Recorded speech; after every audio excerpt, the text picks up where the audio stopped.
Welcome to Drift to Sleep.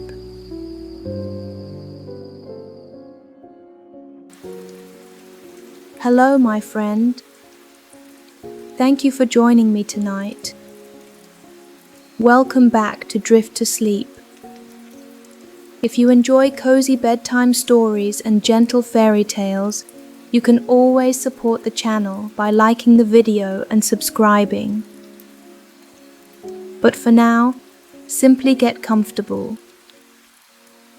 The story you're about to hear is called The Lantern Orchard at Maple Hollow. Take a slow breath in and a slow breath out, and let's begin.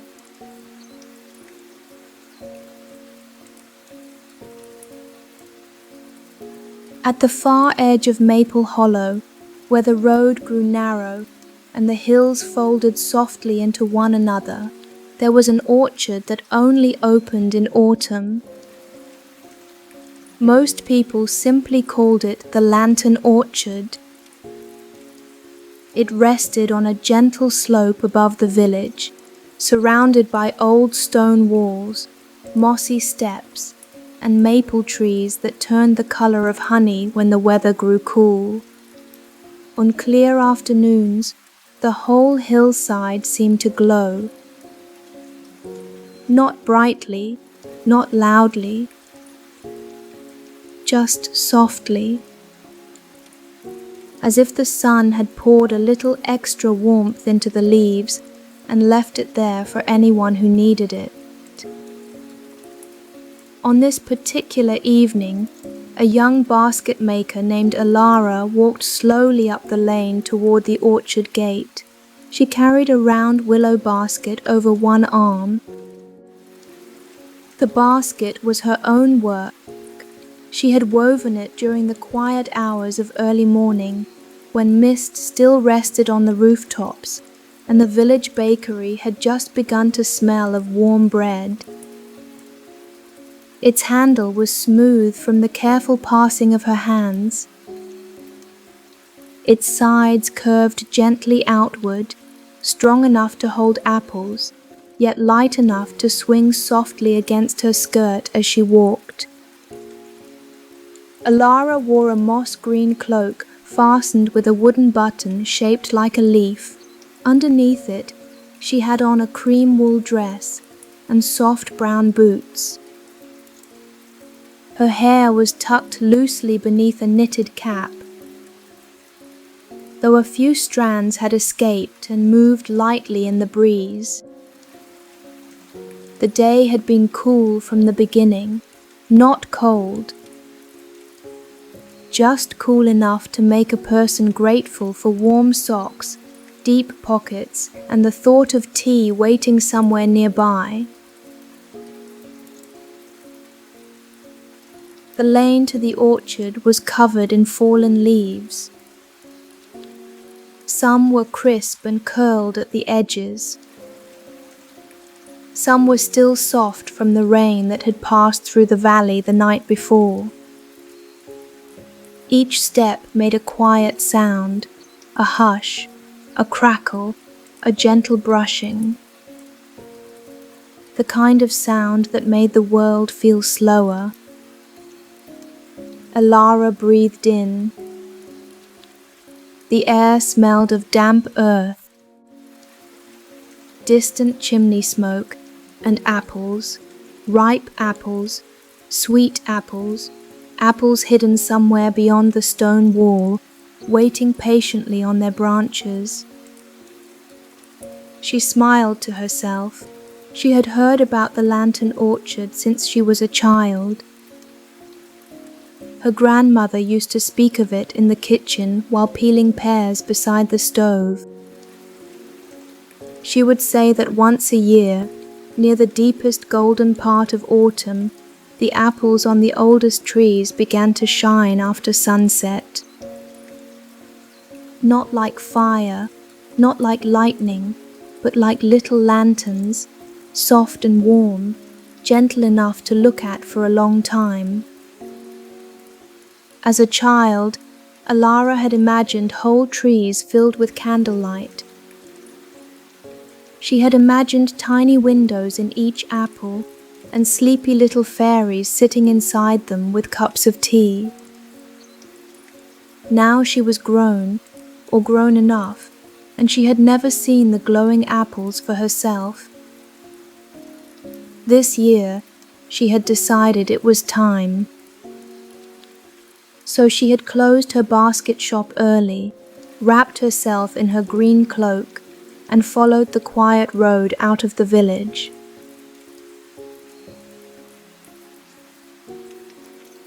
At the top of the lane stood the orchard gate. It was made of old wood, silvered by years of rain and sun. A small sign hung from an iron hook. Painted upon it was a golden apple with a tiny flame-shaped leaf. Beneath the apple, in curling letters, were the words, "Maple Hollow Lantern Orchard." Elara rested one hand on the gate. The wood felt cool and slightly rough beneath her palm. Beyond it, rows of apple trees stretched across the slope. Their branches arched over one another, heavy with fruit. Red apples, gold apples, pale green apples with blushes of rose.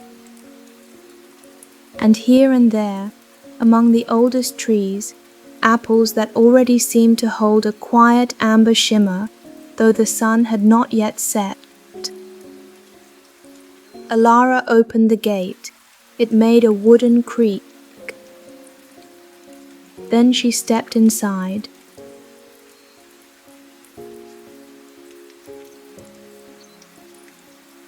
The orchard was peaceful, not empty, but peaceful. A few villagers wandered between the trees with baskets of their own. An older couple walked arm in arm, stopping often to admire the leaves. Two children sat on a low stone wall, carefully tying ribbons around bundles of dried flowers. Near the entrance, a little wooden booth stood beneath a maple tree. A clay stove rested beside it, and from its chimney rose a thin ribbon of smoke. Behind the booth sat the orchard keeper. He was an elderly man with kind eyes, a wool cap, and a scarf wrapped twice around his neck. His name was Master Rowan. Everyone in Maple Hollow knew him, though few could agree on how old he was. Some said he had planted the first tree in the orchard. Others said his grandmother had done it. A few children that he had always been there, even before the hill had a name. Master Rowan looked up as Elara approached. "Good evening," he said gently. "You came at a fine hour. I hoped I might see the lantern apples," Elara replied. "Then you chose well," he smiled. "They prefer to wake slowly, much like people on a cold morning." Elara softly. Master Rowan handed her a small paper tag tied to a piece of twine. "Choose what you like," he said. "The youngest trees are down the first 3 rows, sweet and crisp, good for eating. The baking apples are near the stone wall, and the old lantern trees are farther up the hill." He paused. "Take your time. The orchard does not reward rushing." Elara tied the paper tag to her basket handle. "I can do that," she said, and she meant it. She was fond of slow things, slow weaving, slow walks, slow tea, the long, quiet moment when bread cooled on the table.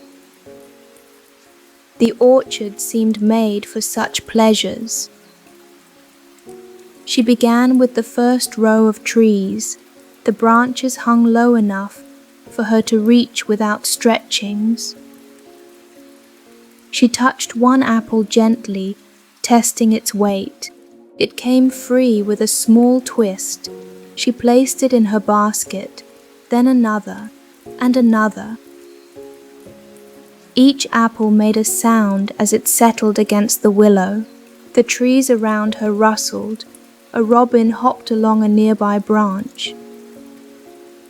Somewhere farther away, someone quietly, the smell of warm cider drifted from a stall near the middle of the orchard. Elara followed the scent. After gathering 6 apples, the stall stood beneath a canvas awning.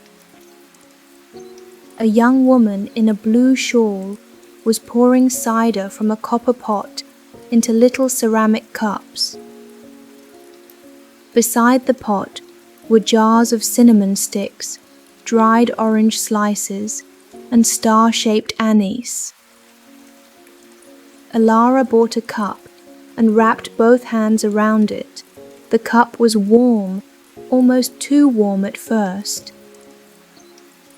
Then perfectly warm.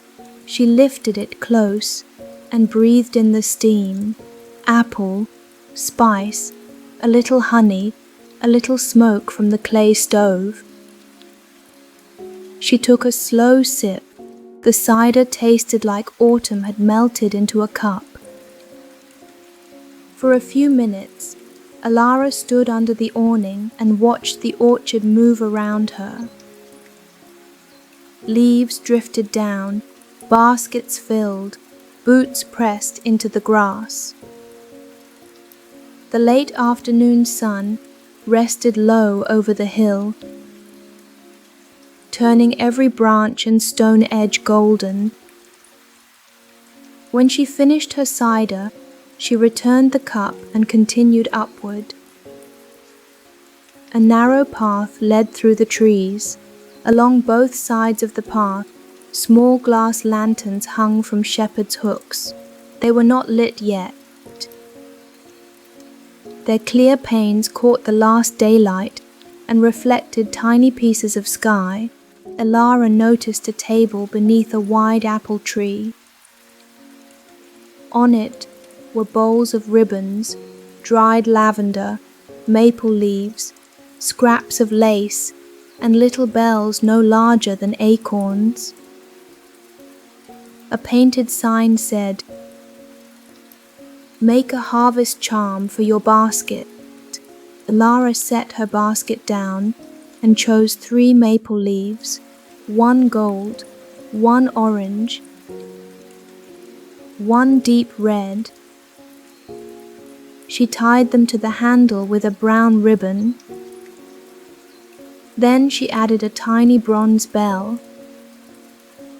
When she lifted the basket again, the bell made a small, sweet sound, tin, just once, as if the basket had eaten its throat and was ready for the evening. Elara smiled. "There now," she whispered, "you are dressed for the orchard." The basket swung gently at her side. The little bell chimed again. And Elara continued up the path toward the older trees. The higher part of the orchard was quieter. The trees were larger here, older.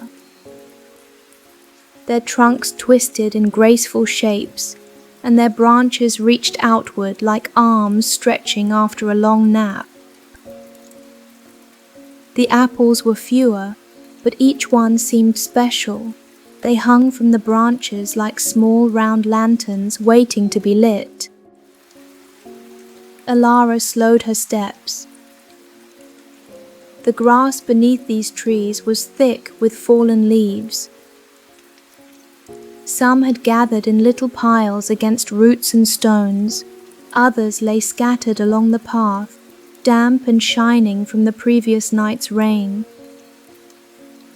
The air felt cooler here. A soft breeze moved down from the hilltop. It slipped beneath the edge of Elara's cloak and brushed against her wrists. She pulled the cloak closer and kept walking. Soon she heard water. Not a river, not even a stream, just the quiet trickle of something small. The path curved to the left, and there, between two ancient trees, Elara found a stone basin fed by a little spring. Water slipped from the mouth of a carved fox and fell into the basin below. The fox was old and covered in moss.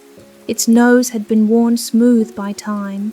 Several fallen apples floated in the clear water, turning lazily. Elara rested her basket on the edge of the basin and dipped her fingers in. The water was cold, brightly cold. The kind of cold that woke the skin but did not trouble it. She smiled and dried her fingers on her cloak. Then she noticed that the path did not end at the spring. It continued behind the two old trees, narrower now and half hidden by grass. The little glass lanterns did not follow this part of the path, nor did the voices from the orchard. Elara stood still for a moment. The sensible thing would have been to turn back. Sunset was coming. The cider stall, the lanterns, and Master Rowan were behind her. But this was a gentle evening, and the hidden path did not feel unwelcoming. It felt as if it had been waiting. So Elara lifted her basket and followed it. The path wound between apple trees that seemed even older than the others. Their bark was dark and ridged. Their roots rose from the ground in slow curves, making little bridges for beetles and field mice. Here and there, mushrooms grew in clusters. Some were white as cream, some brown as toasted bread. A few had tiny golden caps that reflected the lowering light. The path climbed until Elara reached a small hilltop clearing. At the center stood a round stone well. It was low and moss-covered, with a wooden roof above it. No bucket hung from its beam, no rope, only a circle of smooth stone, cool and quiet in the evening air. Beside the well was a bench. Elara sat down. The view from the hilltop was beautiful. Below her, the orchard spread across the slope. Beyond the orchard lay Maple Hollow, with its clustered roofs and chimney smoke. Beyond the village, fields stretched toward a blue line of hills. The whole valley seemed to be breathing slowly, in and out. In and out. Elara placed her basket beside her and rested her hands in her lap. For a while she did nothing at all. She simply watched the last sunlight move across the trees. Then something flickered near her boot, a tiny glow. She looked down. At first she thought it was a firefly. But autumn was too late for fireflies. The glow moved again, slipping under a maple leaf. Then another glow appeared beside the well, and another, all around the clearing. Little golden lights were waking beneath the leaves. Elara leaned forward. The lights were not insects. They were carried by tiny people, no taller than a teacup. Each wore a coat made from leaves stitched together with grass thread. Some wore acorn caps, some had scarves made from flower petals. Each one carried a seed pod glowing with warm amber light. Elara held very still. One tiny figure stepped onto the toe of her boot. It looked up at her, then it bowed. Elara, not knowing what else to do, bowed her head in return. The tiny figure smiled. "Good evening," it said. Its voice was dry, like leaves brushing across a doorstep. "Good evening, Elara." The little person adjusted its acorn cap. "I am Brindle," it said, "keeper of the lower lantern roots, assistant to the third branch wardens, and sometimes watcher of misplaced buttons." "That is a very fine title," Elara said. Brindle looked pleased. "And you are sitting on our moonrise bench." "Oh," Elara said, rising halfway. "Should I move?" "No, no," Brindle said quickly. "It is for sitting. Benches prefer to be useful." Elara settled back down. Around them, more tiny figures emerged from the leaves. They moved calmly through the clearing. Some carried glowing seed pods. Some brushed moss from the stones. Some arranged acorns in little rows along the edge of the well. None of them seemed afraid of Elara. They seemed simply busy, in a cozy sort of way. "What are you doing?" Elara asked. Brindle looked toward the orchard below. "We are preparing the apples for night."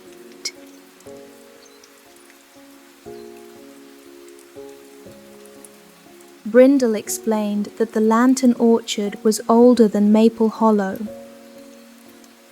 older than the bridge, older than the clock tower, older even than the village well.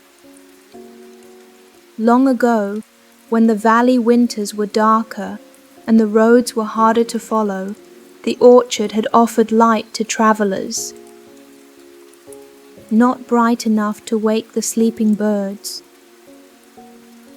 not strong enough to startle the deer, just enough to guide tired feet home. "The apples gather sunlight all day," Brindle said, "but they need help remembering how to release it." "Apples can forget?" Elara asked. "Of course," said Brindle. "Everything can forget. That is why we remind them." The tiny orchard folk began walking toward the trees. Brindle invited Elara to follow. She moved carefully, lifting her boots slowly so as not to disturb anyone. Together they descended the hidden path. The orchard folk spread out among the roots. One by one, they touched their glowing seed pods to the trunks of the oldest trees. Each time they did, a shimmer moved upward beneath the bark. Like warm milk being poured through dark wood, the shimmer traveled into the branches, then into the stems, then into the apples. At first, nothing changed. Then the apples began to glow, slowly, so slowly that Elara almost wondered if she was imagining it. A warm amber light appeared beneath the skin of one apple, then another, then 10, then 20. Soon, The old trees around her were filled with gentle golden light. The apples looked like little lamps wrapped in red and gold glass. Elara stood beneath them in wonder. The glow did not hurt her eyes. It soothed them. It softened every branch, every leaf, every shadow. The whole orchard seemed to sigh into evening. Brindle stood proudly on a tree root. "Well?" he asked. Elara smiled. "It is more beautiful than I imagined." "Good," said Brindle. "Imagining is useful, but seeing is also nice." The sky deepened. The first star appeared above the western hill. Down below, the villagers had begun to notice the glow. Soft gasps rose from the paths. Children pointed. Older visitors smiled as if remembering something they had seen many years before. The glass lanterns along the main path were now being lit as well, one, by Master Rowan and the cider seller. But even their warm flames seemed humble beside the glowing apples. Elara followed Brindle farther into the orchard. They came to a tree larger than all the rest. Its trunk was wide enough that 3 adults holding hands might not have reached around it. Its branches curved outward in every direction, and from those branches hung dozens of lantern apples, glowing softly in shades of honey, amber and pale rose.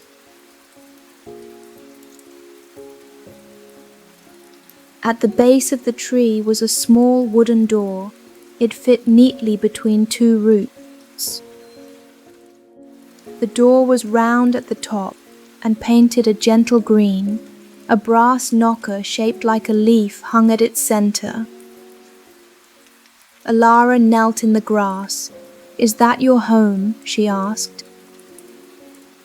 "One of them," Brindle said. "We have many. Orchard work requires convenient doors." He knocked twice. The door opened inward. Warm light spilled out. Inside, Elara glimpsed a tiny room with curved walls, shelves of acorn cups, and a fire no bigger than a walnut glowing in a clay hearth. There were rugs woven from moss, curtains made from pressed petals, a little table set with thimble-sized bowls. The room smelled faintly of cinnamon and toasted nuts. A second orchard sprite appeared in the doorway. She wore a cloak of red leaves and carried a wooden spoon. "Brindle," she said, "you are late for the evening broth." "I brought a guest," Brindle replied. The sprite looked up at Elara. Then she smiled. "Then the guest should have something warm." A moment later, she handed Elara the tiniest cup Elara had ever seen. It was made from half an acorn shell. Inside was a single drop of golden broth.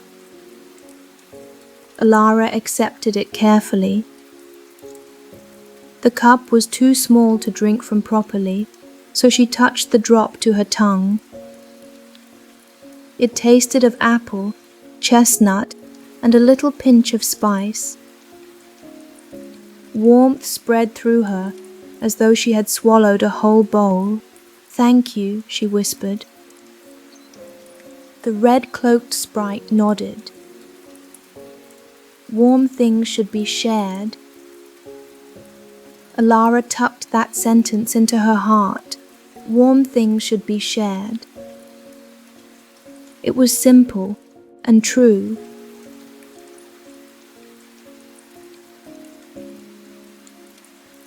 By the time Elara returned to the main orchard, night had settled fully over Maple Hollow. But the orchard was not dark, not at all. The lantern apples glowed from every old tree. Glass lanterns shone along the paths. A small fire crackled in the stone hearth near the pavilion. Villagers gathered beneath a roof of woven branches and hanging lights. Long wooden tables had been set with bowls of apple stew, baskets of seed bread, and little dishes of whipped honey butter. Steam curled upward into the cool air. Someone had placed folded wool blankets on every bench. Someone else had brought a fiddle and was playing a melody so it seemed meant mostly for the stars. Elara found a place near the edge of the pavilion. She sat with her basket at her feet and a blanket around her shoulders. Master Rowan brought her a bowl of apple stew. "First lantern night?" he asked. Elara nodded. "I thought the stories might be exaggerated." "They usually are," he said. "But sometimes they are exaggerated in the wrong direction." Elara laughed quietly. The stew was warm and gently sweet. Soft apples, carrots, a little barley, a hint of rosemary. She ate slowly, watching the orchard shimmer around her. A child nearby had fallen asleep against his mother's side. An old man warmed his hands around a mug of tea. Two sisters shared a blanket and whispered about which apple glowed brightest. Nobody spoke loudly. Nobody hurried. The whole gathering seemed to understand that this was a quiet kind of celebration.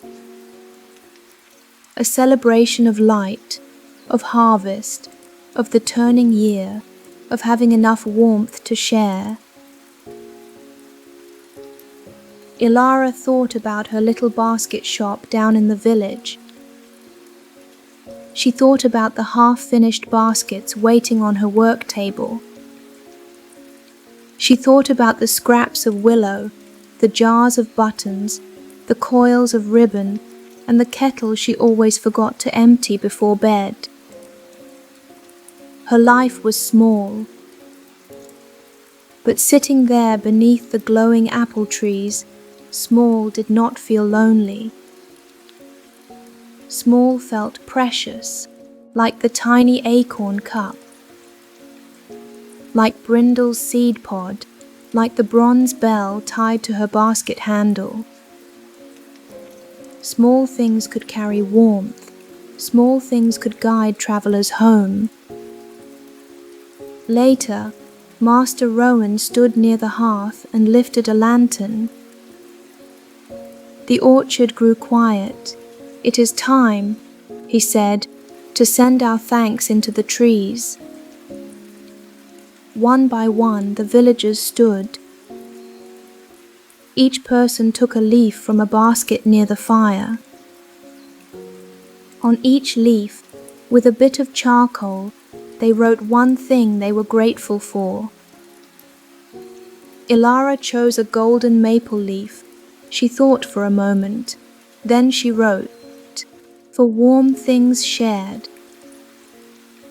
She carried the leaf to the base of the largest apple tree and laid it among the roots. All around her, others did the same. Soon the ground beneath the old tree was covered with leaves.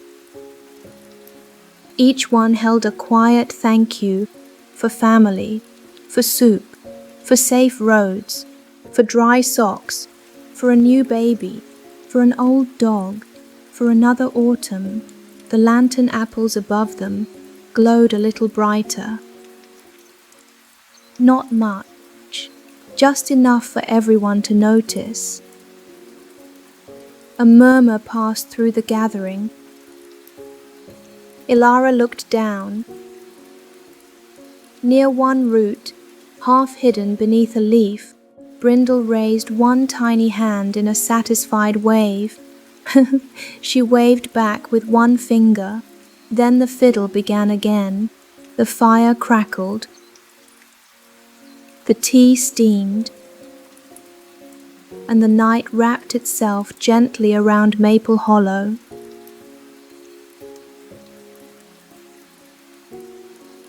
When it was time for Elara to leave, the moon had risen over the eastern hill. The orchard paths were silver and gold. Her basket was filled with apples, but not too many. She had chosen carefully, a few red apples for eating, 2 golden ones for baking, and 1 small lantern apple given to her by Master Rowan. "Keep it near a window," he told her. "It will glow for 3 nights. After that, plant the seeds." "What will grow?" Elara asked. Master Rowan smiled. "That depends on how kindly you care for it." Elara thanked him and stepped through the gate. The lane home was quiet. The village lights twinkled below. Her little bronze bell chimed softly as she walked. Tin, tin, tin. Behind her, the lantern orchard glowed on the hillside. It looked as though a piece of the starry sky had come down to rest among the trees. Elara walked slowly. She did not want to hurry away from such a night. When she reached her basket shop, she placed the lantern apple on the windowsill. Its soft golden light filled the room. It touched the unfinished baskets, the jars of buttons, the kettle, the wooden floor. Everything looked warmer, kinder, more awake. Elara made herself a cup of tea and sat beside the window for a few minutes before bed. Outside, Maple Hollow was quiet. The orchard glowed faintly in the distance, and inside her small shop, one little apple kept watch like a friendly candle. Elara smiled. Tomorrow, she would weave a new basket, one with a place for a tiny bell, one with a handle shaped gently enough to hold maple leaves. And perhaps, when the first frost came, she would plant the lantern apple seeds in a small clay pot by the door. For now, though, there was only the soft chair beneath her, the tea cooling beside her, the glow of the apple, and the deep, peaceful feeling of having been exactly where she needed to be.